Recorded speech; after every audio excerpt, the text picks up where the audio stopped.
we're gonna see how it goes. My dog is under me, messing around, so if you hear any banging, barking, or running, that's her.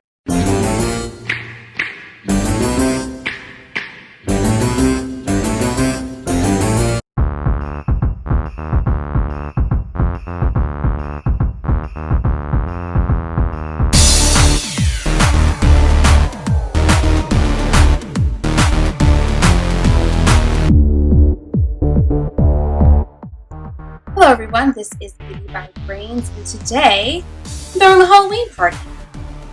Actually no, I threw the Halloween party about a week ago, and it was a super success, and I was really happy with it, and I made a lot of, spooky snacks for it, and I tried to vlog the making of the spooky snacks, and my camera ran out of memory literally halfway through me making this spooky snacks.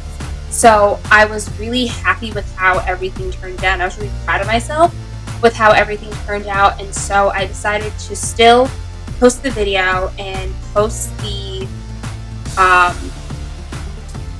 footage that I was able to get from like making the cookie, making everything, and then anything that is left over I can then just tell you about and tell you what I made and like everything.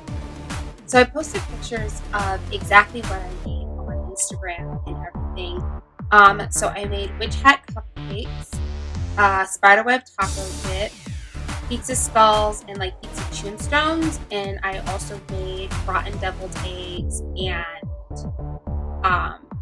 a sort of skeleton charcuterie board.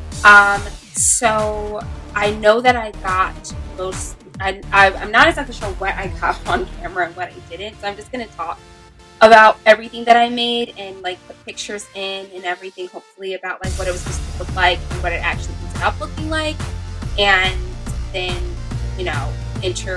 kind of put some vlog information in as well. So let's start with the rotten deviled eggs.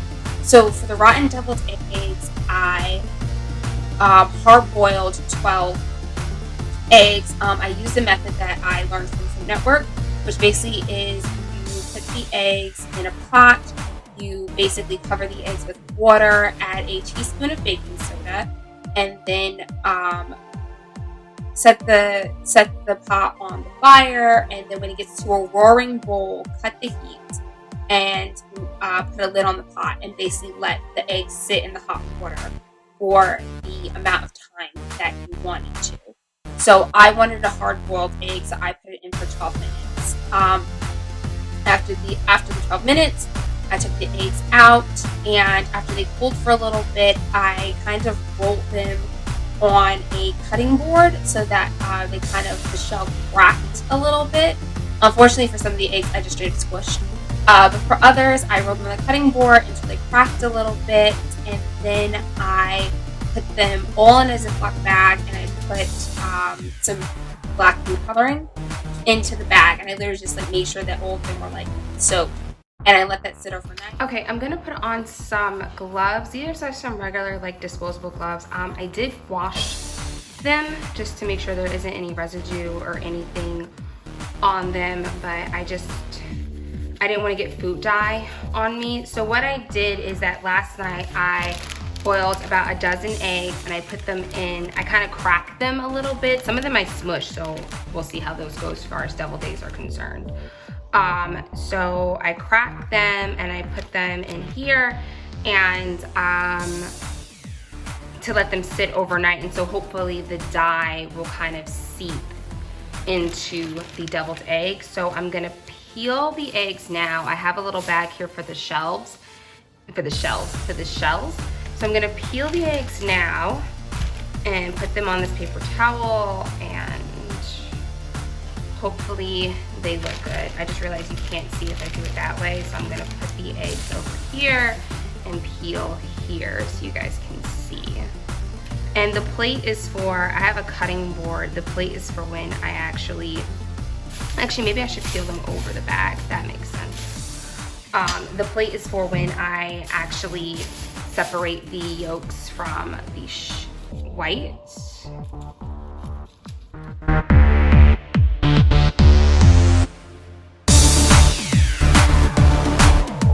So as you can see, the black food dye, and this is just the regular, like I use the McCormick food dye, and I didn't use anything fancy, kind of seeped into the egg white. So it has this kind of like brains, weird looking thing going on.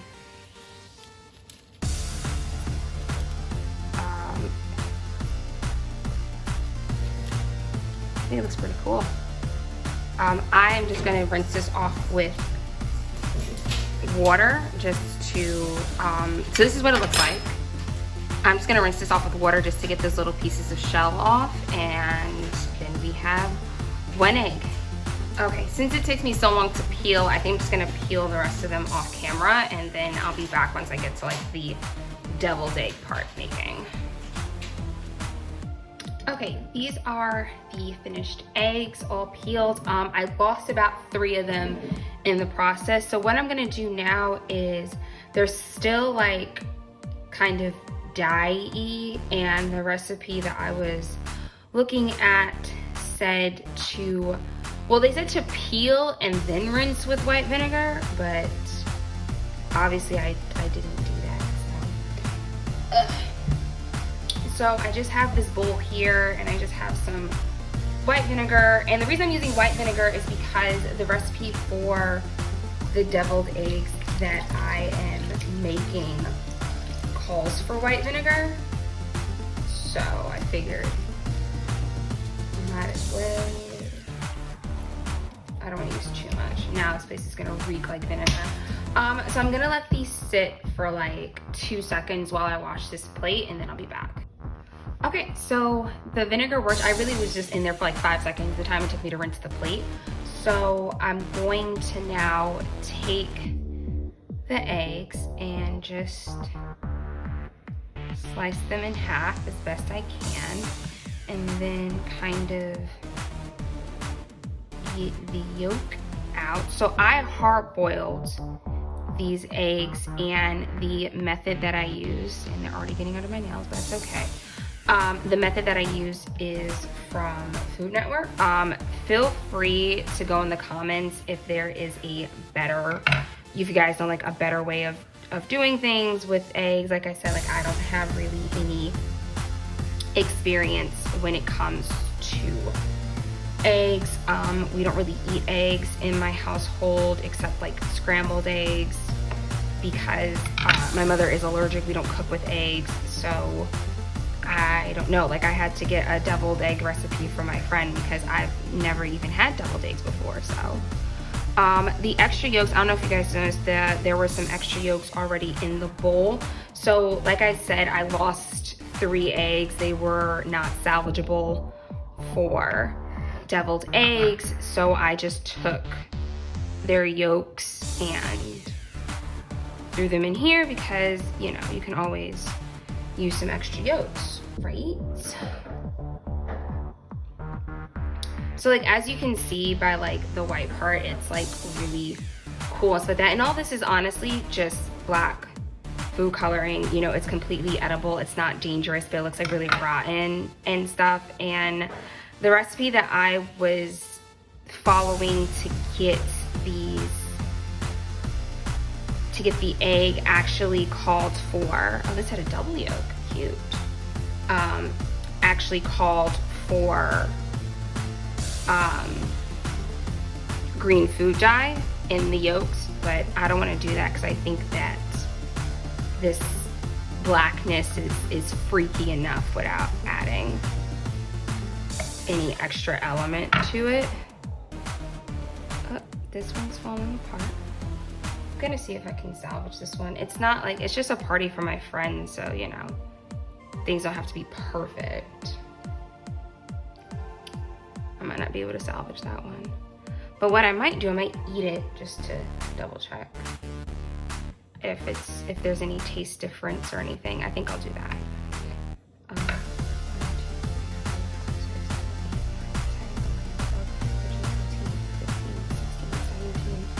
I don't really like having an odd number, but what I might do is I might like put one aside so that my husband can try before party guests come. It's messy work. So as you can see, I have my little egg whites ready. So I'm going to put those aside and get started on the actual deviled eggs.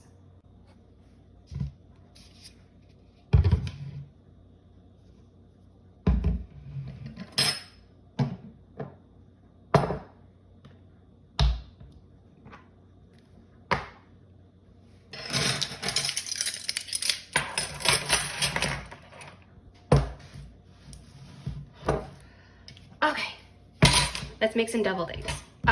So I'm taking this from my friend's recipe. Obviously, everyone has different recipes for deviled eggs, but this is just what I was told to do. So first, after you have your yolks, you're supposed to mash them with fork.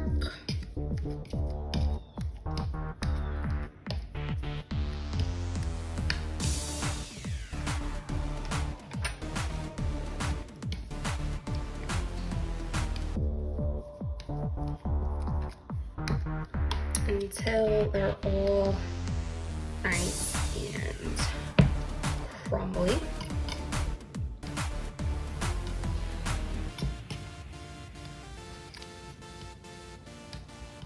Her instructions said a fine crumble.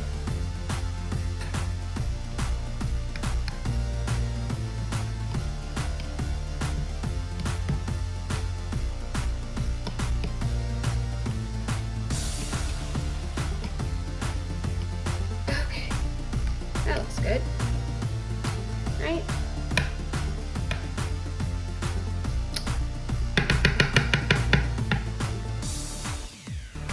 So then it's 2/4 cup of, oh, it's already spelling, of mayo. Normally I would use like the, I think it's Heinz regular mayo.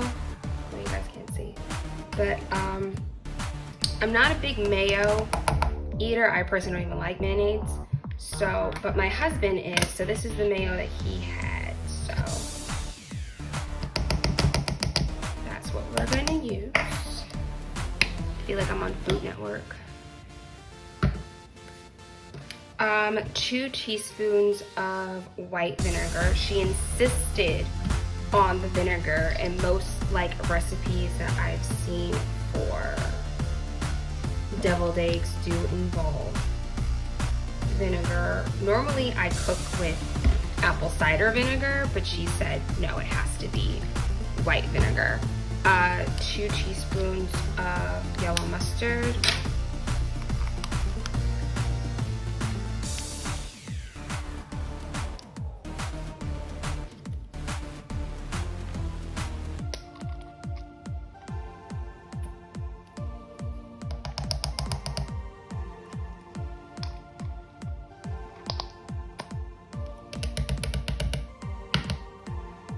And then 1/4 teaspoon of salt.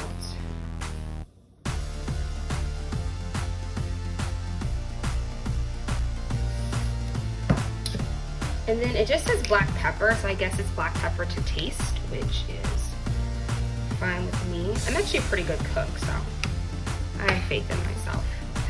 And then mix, I guess.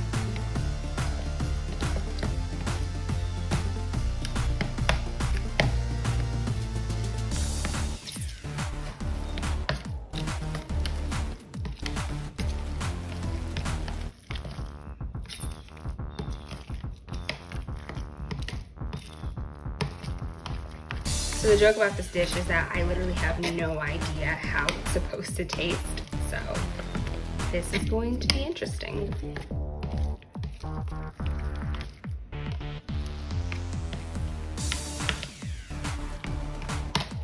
That looks good, right? It looks kind of like, I've seen deviled eggs.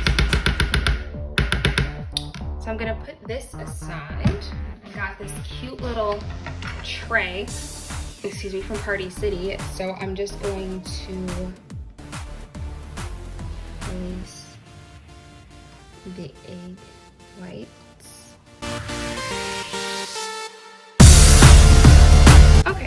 have about 15 on the tray, which is fine because then we have these 3 sort of tester yolks back here to test on.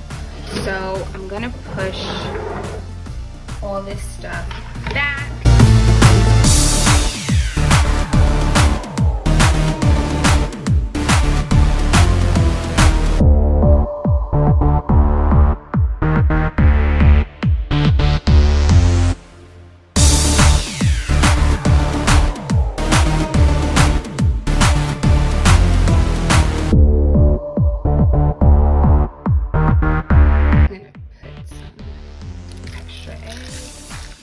Are deviled eggs supposed to smell weird? Asking for a friend. Okay, so I'm just gonna mush this up so that it doesn't look so out of place. And add a little bit more of the egg mixture to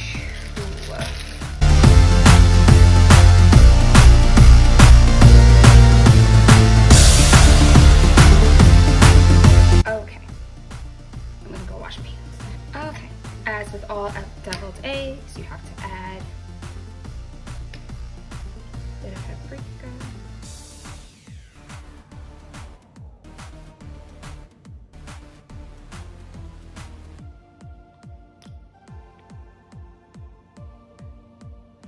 So like I said, I should have done this on the plate and then plated it on the platter, but I'm kind of not mad at it, only because it's supposed to be like Halloween and the paprika around the platter kind of looks really cute. So, final product, deviled eggs. With the deviled eggs done, I moved on to the witch hat cupcakes. So the witch hat cupcakes actually didn't turn out exactly the way that I wanted them to, but they actually did turn out pretty good compared to like how bad it was going when I was making them. So the first thing that you need to do for the witch hat cupcakes is you need to make the cake batter. All right, so the recipe says to preheat the oven for 350 degrees. I'm doing that right now, and then I guess just pour in the cake mix, right?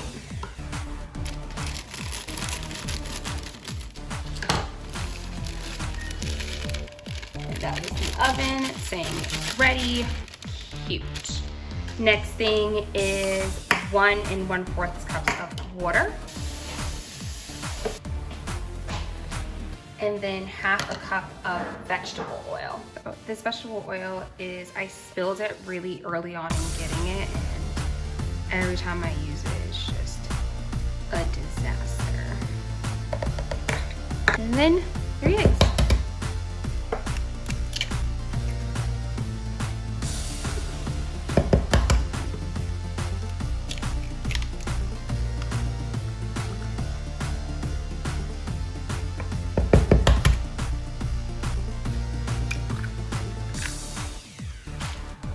And then vigorously mix for 2 minutes.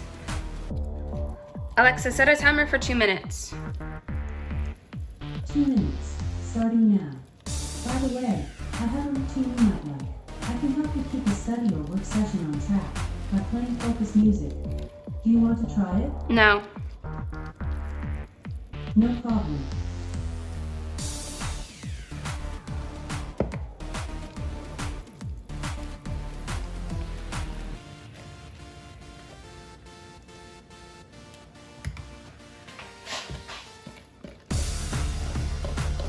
The whisk wasn't working for me.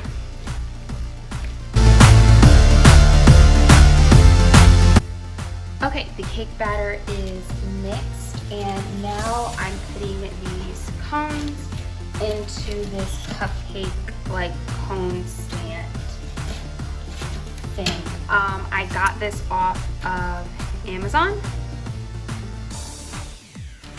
and apparently like like it's a thing. It was really easy to find, like ice cream cone, cupcake stand thing, but I'll link it below.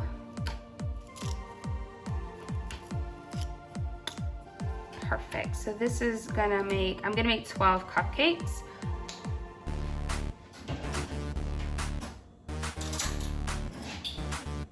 So every recipe that I've read for this says that you should take 2 tablespoons of the batter to fill the cupcake.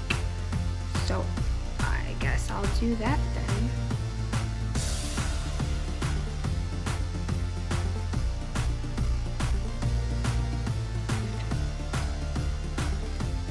And resist the temptation to fill it to the top, because obviously it's going to rise as it bakes. And like, don't be shy about, like, don't worry about getting the cone messy, because you are actually going to be decorating the cone, so no one is going to see.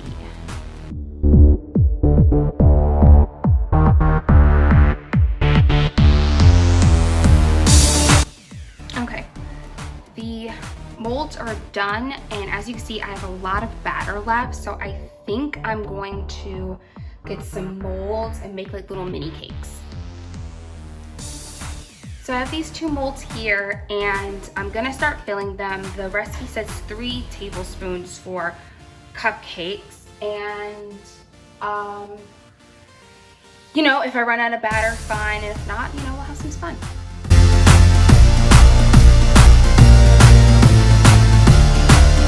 This is taking a very long time. I think we can just pour it.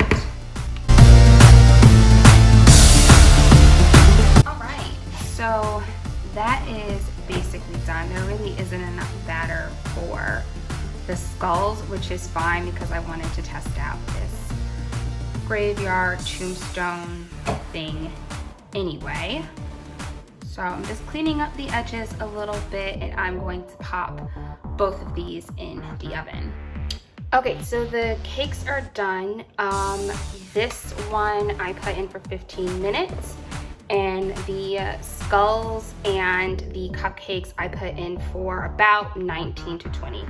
So my thinking is that I can just cut off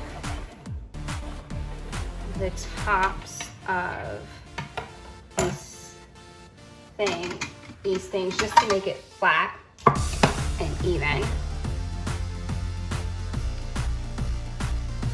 I don't know what I'm gonna do with the tops. I'll probably just eat them, honestly.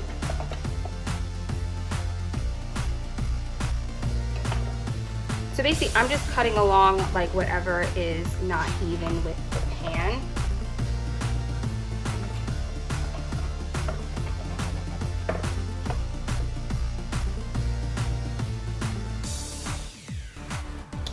And I wonder if I can just lift this up. I can. So you can't really see the design, that I think I'm gonna add some icing or something to it. I don't know, I haven't really decided yet. This was honestly just because I didn't want to waste batter that this dessert came along, but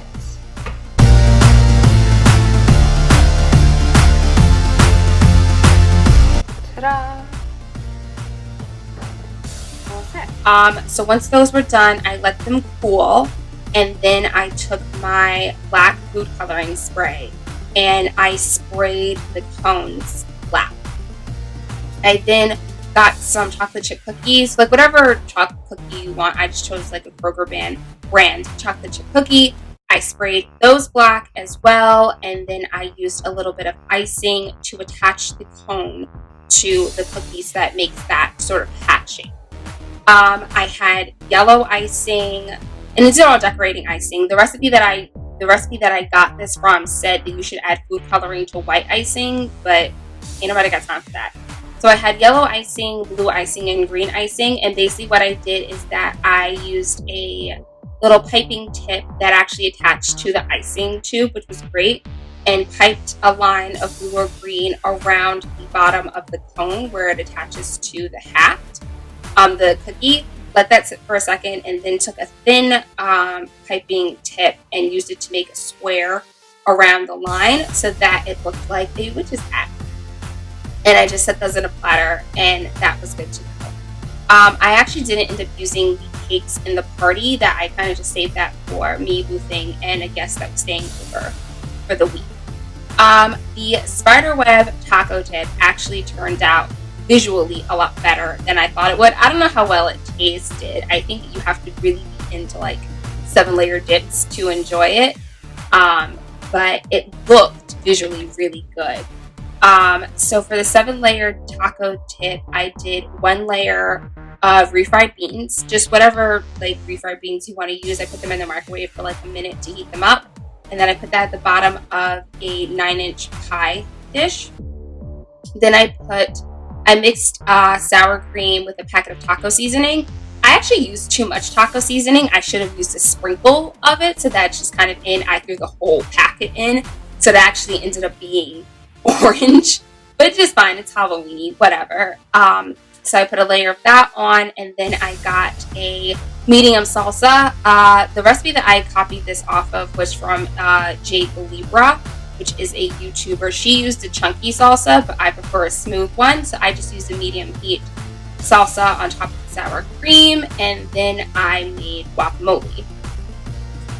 The guacamole recipe that I used was actually one of my friends, and I used 3 avocados, 2 tablespoons of lime juice, a half a teaspoon of salt, a half a teaspoon of ground cumin, half a teaspoon of cayenne pepper or regular pepper, half a medium onion diced, half a jalapeno diced, 1 tablespoon of cilantro, and 1 garlic clove minced. And so I put that all together, and it came out really chunky, so I actually threw it in the blender real quick to make it more smooth.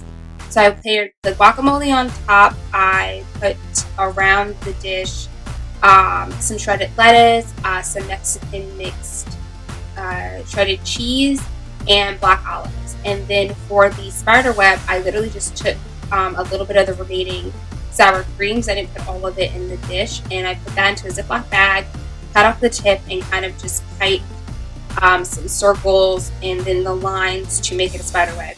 And it's actually really funny because when I did it, I was just like, oh, this looks absolutely horrible. Everyone lied to me and tell me that looks great. But people actually were saying like, oh, like, is that supposed to be a spiderweb? So it worked out well enough. For the pizza skulls and pizza tombstones, I used the same molds that you saw when I was adding cake batter to them. So those molds I just got. The tombstone mold I got from Michael's, and the skull mold I actually got off of Amazon. And the pizza skulls, they're really cool. All you have to do is just take, I got the Pillsbury pizza crust, just take it out, roll it out, and then cut it into 6 pieces. Basically lay the 1 piece of the dough over the mold and kind of push it in, and then add whatever, pizza toppings you want. So I put in a little bit of marinara sauce, some pepperoni, mozzarella cheese, and Parmesan cheese, and just kind of like layer it however much you want, and just kind of fold pieces of dough together so that it comes together into like a little ball. Press it down into the mold, put it in the oven at 400 degrees for 20 minutes, and boom, you have a pizza skull. For the party, I did a pepperoni and a cheese version. For the cheese one, I did the exact same thing that I did for the pepperoni pizza skull. I just didn't add pepperoni. I wanted to do a veggie one. I had some spinach leaves and some black olives, and I was going to put that in with the cheese that I had, but I ran out of marinara sauce, so I just ended up just doing the pepperoni pizza skulls and the cheese pizza skulls. For the skeleton charcuterie board. Okay, so I have this platter. I got this platter from Party City. It's super cute. And the skeleton I got from Target. He's missing his mouth, but it's not important. I washed both of these beforehand. And for the salami and cheese that I have to cut, this is Murray's Soppressata salami and Murray's Genoa salami. And so basically my plan is to kind of cut it and throw it on the board, and then my plan is to cut it, throw it on the board, and then once the cheese and everything is cut and ready, then we'll was I supposed to remove that string? I hope so. So apparently that string was for me to peel something off of the salami. Great. Hang on. So my thinking is that I'll cut it first, and then I will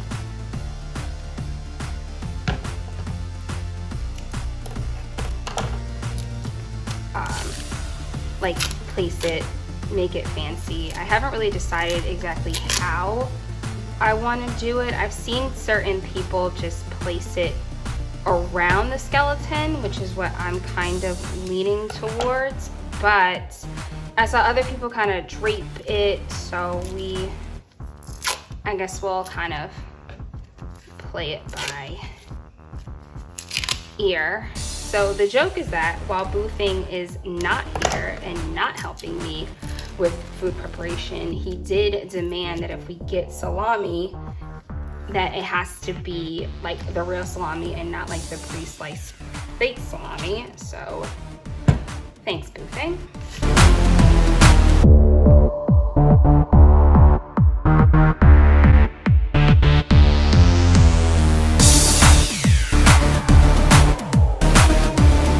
Okay, so I'm just gonna cut the rest of the salami and place it. I also want to show you the cheeses that I'm using. So we have pepper jack, Morber, and Dutch Gouda. I am not a cheese person. Boothing is, so if any of these like cheeses don't match or don't work, go for after him. I cut up all the cheeses and the different salamis. I'll post a picture of exactly what it looked like. So you can see it's just really cute, really easy. For the party, I just added some like cocktail crackers. I think the crackers that I used were a bit too big, but it's okay. So one other thing that I made that I forgot to mention was this sort of like, I'm calling it black magic lemonade. Basically, it's lemonade with a couple of drops of food coloring and then this super pearl luster dust, which gives us this sparkly kind of look. To make the lemonade, I just put 1 quart of water with 1/4 cup of lemon juice, half a cup of sugar. And it came out, it was really good. The luster dust does tend to fall to the bottom, so do make sure you're stirring it throughout your party, but look at it, it's just so cool. And yeah, that was my Halloween party and the spooky snacks that I made and the vlog that I did. It was really fun. Everyone had a really great time. Everyone was really happy with the food and how it turned out, and I'm just really proud of myself because this is the first time me living kind of on my own and hosting a party kind of like completely on my own and cooking on my own and everything came out just really good and just really delicious, and it was really excited. I was really happy for it. So thank you all for watching this vlog about my Halloween party. I hope that you got some tips on just how to do a party in general. I feel like everything that I had can be used for something else. Just don't add the Halloween element to it, or do. Who cares? It's your party. I appreciate you guys for watching all my Halloween videos, and I'll see you in the next one.